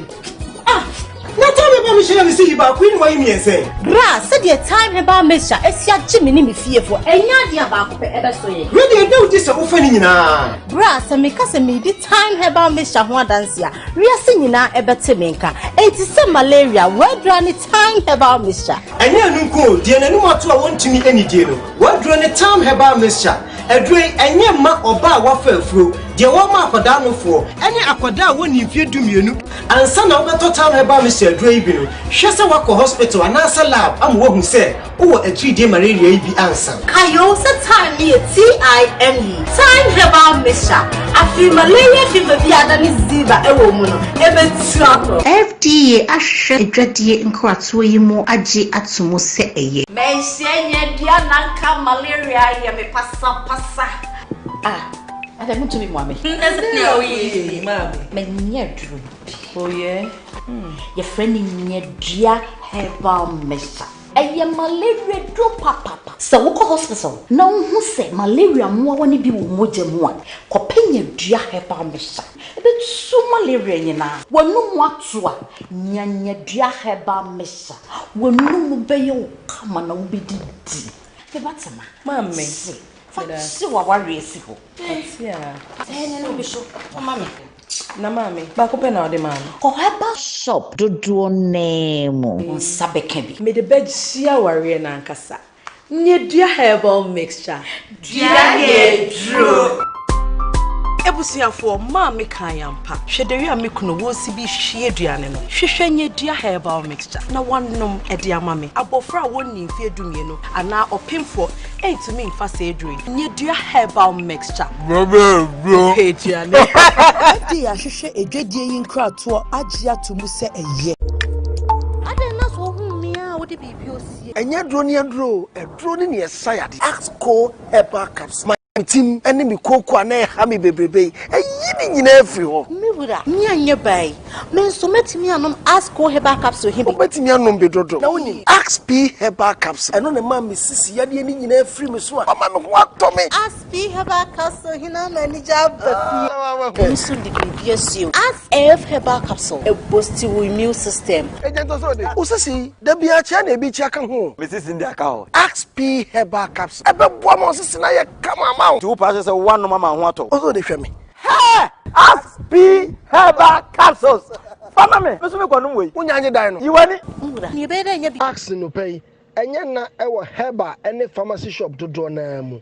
Da onye mfie dum yi no appeal for any oba o man for entimi mfasa adu. Sana. Amaya wode foforo. FDA ahwehwe saa ejodi enkwato yi mo agi atomo say. Where the party there today? Hey mama, hey I ever say. Okay, everybody I say TIME Time Herba. I was so season 2 audition no. Assign abadiamo. Put your ban. Not say what the 18 years aircraft. Who qualify say I was so audition. Ubetini abadi. The here say what is here now beseki. No what trucky. No what was so na ye fe. And no kwa ane here. So your ban. Not so ubetini your way na. And for what the baby. For the chair, Ahojo. This week, Time Herba, a Woso season 2 audition, a basso ever Ahojo, a Tinga Junction Kumase, baby a Kumawood TV wana, a was pub a hot pepper, Time Herba, a Woso season 2 no, yadi audition no, eba, Saturday, eba ya. A beba so lie. Yeah. Right, I was saying Makwaba and Famra Sinopi on Kumawood television. You didn't come up and they Asembusa Ebusa. I got 4 days now. Akotwaba. We actually free beer across the country. Beer Homano Atumu. Edienti and I hope Twama Nyukua. What decided over Twamano? A Kriadonko party, no Ghana Freedom Party. Say Odike de no kwade wanyan qualify nti ini film say Ekufuado NPP John Dramani Mahama CPP PNC on what have you nti na abeto amasa amanyuku no wetumi afre na afi no yetumi age adwenkyere on 0202 668461 0202 668462 ofra eno ebedi enkomo sister Connie oba Connie o eija a very good evening. Oko Zion Rock Chapel. I say now Ghana education system is poor. Nanado, you fail as per I'm Benedict from Pakwa. I want Benedict free or the Abba. My brother, I'm enjoying your show today. I like the explanation about farmers. I was concerned about the cocoa scale adjustment. Sad for farmers. Hopefully, the government could weed out these cheaters. We Benjamin Ochri Ben Eddie Free Canada and our day message na Abba Ben Michelle Nebusianfo mo work Canada nyina and enyumre. Good evening, Sir Mike. I'm enjoying your show. Please, the NDC will win. Okay. We shall be on Manatum 0202 668461 0202 668462. Wait me afre na afi yetumi atewonka ewo aha ebacho WhatsApp line no free so ayentumi mpekeo enti hwe screen ani numbers na eguso no free esibi so na afi yentumi hwe na yene wo entumi eni enkomo enti obetumi afre na yetumi ene wo edi enkomo enso ewo aha sei ene enyimre 0202 668461 0202 668462 Obama Ebefow. Or say the campaign is on, NPP will win. Sompahima all the way. Teacher Kojo, and so the Abba, and so I don't know. Right, Yansha Sianafi, Yanfa, Mokos no, Ewo, Oba, Ma Utivo no Enco from Neti on Funum, Dobacabiano, Ghana, Ebetonka. Me repeat you. Who phrase WhatsApp line so I ain't me Enfa. Tomorrow phrases on Madaroma. Mumfree numbers na yede agu screen no 0202 668461 0202 668462 na afi yentimi emfamo obi aba so hello good evening Hello, good evening. Hello, good evening. Who near your free? Me pacho, your friend me, good boy. You prepare tomorrow now. Okay, go ready. Go to you. Me pacho, me that the person of the Konyawi. Yeah, let's say, many anong Ghana for say. A banda year caught one. A drain a jumapa. Any a jumpa. And then you go back in papa. I will make Mama Ghana on the knee. The other person of Bob Rappen, you can't ask me, Tiabobra. You share the Neku Prado or buy a Juma or you need to talk a permanent or Guinea action now. Put me to a father to us here. There be now, man, when you know, but share of the kind of print my tears say, what mean created ever to buy a piano. Then the idea of buy I was so about making the other. But what the Neku Prado, a pretty work, or never did. If you talk about your mamma, Biamua, or better more as one year, but it's never come to the boy at watching it. Ghana for your 5 million answer and found control. Okay. Yeah, see you want shower. Hello, good evening. Okay, what do you mean so 0202668461 0202668462. Hello, good evening. Hello, good evening. What do you have free? Kuchi. Yentio. Yeah. Hello. Abani yetio kasa. Mr. Tony, I'm to Magum. Oh, okay. Yeah. Who is in the saying? Gum there. Oh no, oh, that's the dream. Yeah, I use name. Yeah. Okay. Okay. Yana say, Niancha Kuchi for. No, Echo, Ediama Gum. That's a pa. Mamma Fresh was a plan as a Mr. Moa. Intimate fat, anti-fresh numbers, no good screen and so. Na intimi ente wonka. Hello, good evening. Hello. Okay, we say good evening, Sir Mike. I will go for Nanado. Okay, hello, good evening. Hello, good evening. Good evening, sir. Good evening, I'm free. But the first thing, Sydney West, Kwame down so busy. Kwame down so Sydney West, Intio. But Sydney West, and you may make here Joseph Kumamaki, incoming MP, our Kwame down so. Na mimi ya program no mahesa na MP o hano kima siampa for na sitting MP or similar na Kumawood TV the cancer some community not for na wo abere nyema kima siampa for like when you know so onye hwe e wo senior west ya nke besere actually the form of na na say MPP parliamentary candidate ni also ye dey now no matter how normal to also now see West also as a Ghana ho you no she no yen think am to na mobile here West and come say yes she na on here okay if you ever say yantoma incoming MP Joseph Kumamaki na until me say ya minimum until me to ndima pa o yes so on MP so ba West and ndima why no the blood in just so okay it means say enipa e wo ni into the best in a couple days, the 2 Mananado, okay, ya fan to ama Joseph Kumamaki. Okay, Sydney West, Yana say Sydney West, also Eddie, I don't know, Yadasipa. Hello, good evening. Hello, good evening. If I talk, my uti volume name from the tea on phone, me better on Kappa. Hello, good evening. Hello, good evening. Would you have free? What's your friend Benedict? Tepa. Oh, so Kasa. But NSA, about youth education now, you know, for the campaign now. And you want to say, what?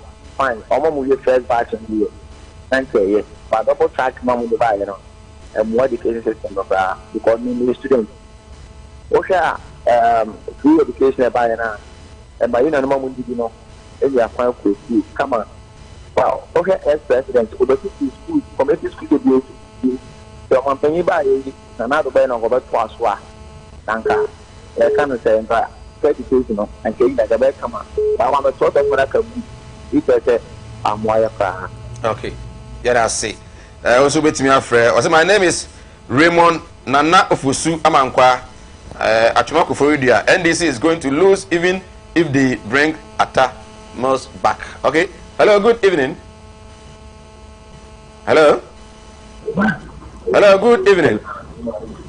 Hello, good evening. Good evening, you are free. Yeah, actually from Evans. Ni Kazafri Wasakopon. Wasakopon Evans, yentio. Yeah. Pacho afiwe met to about we met from my John Dramani Mahama. What reason is saying? The reason why I met John Mahama ni say Ghana and Pacho and China you right she adiabako. Ye kai ohawa Nana Adodanko Akufa Raban we be a farmer. And can him now or see or present stop galancy. Or catch I said just for say that or the two Nedima omu ye Kagana for a show or Munkwa. I was stopping galancy way more and easy. 3 HSS now the by say ye castle the 3 HSS buying. Young kind of Ghana say, and any Padudo Nana, a cost could benefit of faces. No. Ajuma or Nusubay, Adibation, Abus and Adiano, was easy, and outside the Kum, where Pra Mukam. And in Pachometo, my John the Man Mahama say, Oba, Obama, Obia, Pamana, and Ajimabia, Obey, Amani Sakonano. Yes, so, yeah, that's so to me, Ebemu. Good evening, my name is Bright. Okay, good evening. Good evening, you are. Oh, Chapa Papa, that prophet. Jada senior nam fomu intima na intimin kana. Me abitimu say they do ready. Sanity and the bomba basu care juma apa. Na na minia na kasa no. Uza no so here juma wo ai cocoa board. Meboa. Yeah. Aha, uzo omadi kana cocoa fo hwe mo pa. Unim sa afia cocoa anso na me ku fa da sima to cocoa. Bra Mahama teso fatraza no de mayekwa. Ne aduro no mu di guwie so ena na makuafo no hotoyo ena na kufa do ba odi 4 years wantimi antu koko ma ebe collection ya ena chete obaye bibi se ne akuafo baje ani baje ye akuafo ne afa ho age ye nim se ndi ti aban ba so koko rose a opuni ye e betimi abade e domba ya ba kromanya enya skaka ka guye botom ena ne ye hwe ntima se Ghana ni bi otiem se 2020 no abai Mahama order number 2. But I see baby. Yes, I say that group. Was it this president? Okay. Hello. Good evening. Good evening. We need to be free. My free. Aguna kwanta takwade. Aguna kwanta. Na say uko takwa bugoso elibo ne axim. Nyaza. Yes. I hope. Good. Open even ti onyumre. Papa, senta matu maba madama MPP abana inde. Medimei wa tu foma ankwantama anke Mahama onyen wotu da wo kwedi wo mai. Medimei wa tu foma sa yenya no ma wo Muslim communities na was wo be bi jamon. When ya hwiama wo da mochil anwana awe wo no de be jawan. Motu aba amagana mo fama wani yedun ami man ko school me pera mamba wo we china mo pass na wo ba si ko school re. Uncle Yami Shobedwe. Okay, yes, yeah, that's it. Yeah, chair, lawyer, the PC. Hello, good evening. Abane, otemenka, ma uti volo nenko from the tion of phone. Good evening. Okay, oh, ba ma uti volo nenko from na intimi ente wonka. Tion of phone, men tion of TV. Why? Good evening. Hello. Good evening. Would you be free? Oh, Prince. Would you be free? Prince, no, I came out there. Okay, Prince, mean chill free, I came out there.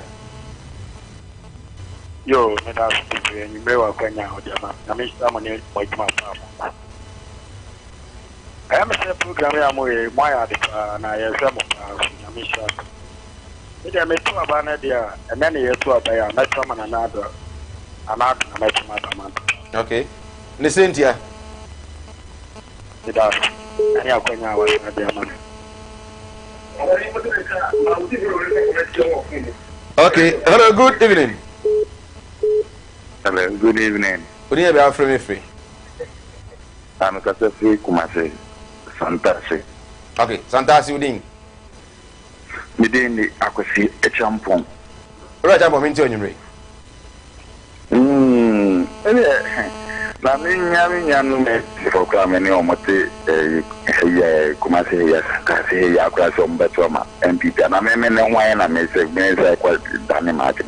And really, I may quote my next I think dancing, dancing, Casa Quantua. Yeah, me down Mofaka. woman your Johnson so or to no and this year more on money or see what more to be not there 56 somewhere because it may lifetime now with your main DC. That year will be a mammy, you know. Ethiopia. I say, I'm a man, a kind of MPP, a mammy, oh, freezing in high school. I'm about query. No, say about it one so. The Ghana card, the cake. Ghana card, the cake. That's one of those university, no. Was a name to Mano. For what reason? Or to one name, the Zungo one be on 1 year campaign. On was this an agent? So you or 22 and 22, why you be a mano? And this is by 1 year shape. What's in the sea? One none, none, Nimamen, NBC. Now you don't know my chances. The thing I'm asking, okay, who are you? Yes, so, yeah, I say, hello, good evening. Oh, good evening, Monaso account, would you be free? Oh, Prince, I came out of my Prince Nipana Dawson, Adaroma, with the Mianfochi. Why? The Nipana Dawson, Munya Prince. Okay, hello, good evening. Hello. Why am I good evening? Good evening. Near be free. The person is freshly Chenchenku. Chenchenku. I want to see an hour of one. Ah, oh, okay. Kwatia boa, sorry. Okay. Okay. Minti. What's that? Mama Mitio. Never Ghana for Banama MPP. I Nana Akuado. It's education now, they are by extended school. Abuame almost to Abanama MPP. Okay. Hello, good evening. Good evening. Good evening. Ajuma ko mauti wolo ne nkofom na yente on kan yi. Why? Okay, yentio. Yentio pa. You mazo mo ta ba ma bibu. Okay. Senza mo ta. Why is education? Why do I have to go? Why am I in school? And the other member from school. You can go to scanning to that. Who are you? I'm not a scanning to. I mean, non scanning to that. About Alabama, son, okay. Which down so I think my for 2 more course. Now, see. Was it Mahama away? 4 more for Nana. Voting for Mahama is like eating food without salt. Hashtag 4 more for Nana. Ernesto Reigns. Nana all the way. Good evening. My name is Bright.